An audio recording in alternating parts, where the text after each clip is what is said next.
Good afternoon, class. Today we're going to explore the Kybalion, a text that has fascinated students of philosophy, occultism, and New Thought for over a century. Let's dive into this intriguing work, which purports to distill the ancient wisdom of Hermeticism into 7 fundamental principles.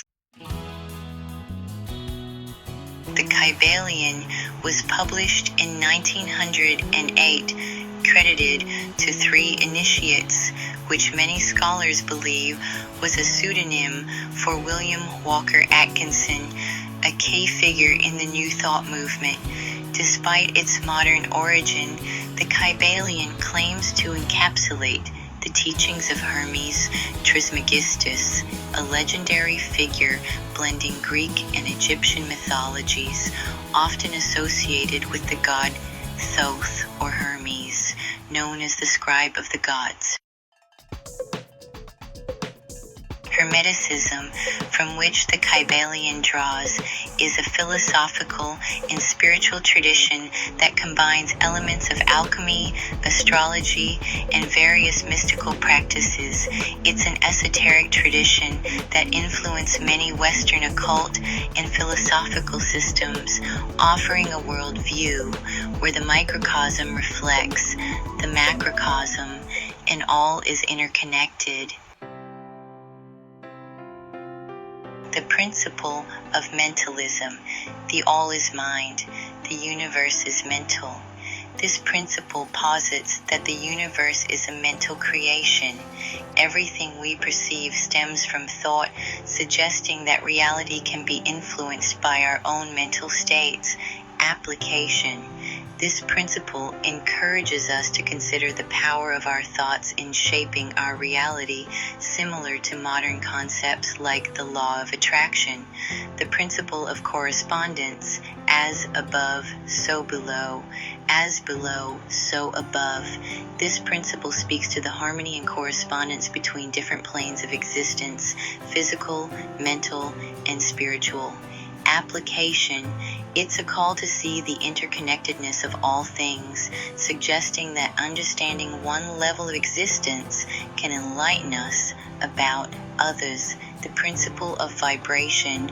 Nothing rests, everything moves, everything vibrates. Here, the idea is that everything in the universe is in constant motion at different rates of vibration. Application.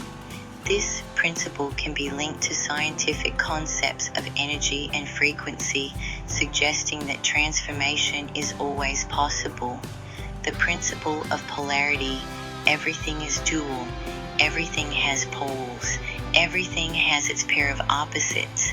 This teaches that opposites are really just 2 extremes of the same thing, differing only in degree. Application. It can be applied to understand conflicts or dualities in life, promoting the idea of balance and transmutation between opposites. The principle of rhythm. Everything flows out and in.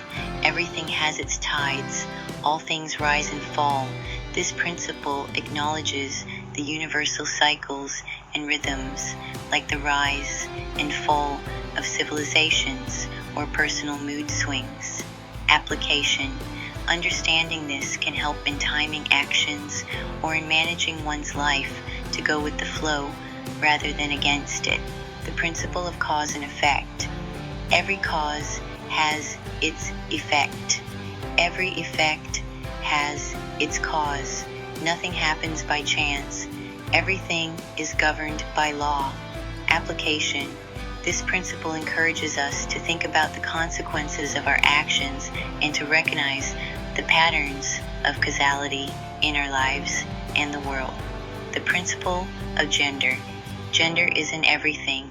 Everything has its masculine and feminine principles. This principle transcends biological sex, speaking to the active masculine and receptive feminine aspects in all creation and consciousness. Application. It promotes understanding and balance of the dynamic interplay between these forces within oneself and the universe. Authenticity. There's significant debate on how the Kybalion relates to traditional Hermetic texts. Critics argue it's more reflective of new thought than authentic ancient Hermeticism influence.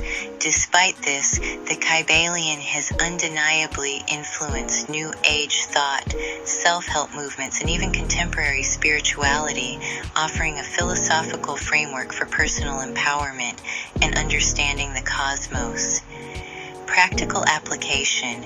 Many find these principles useful for personal development, mindfulness, and as a tool for spiritual inquiry, even if one takes them metaphorically rather than literally.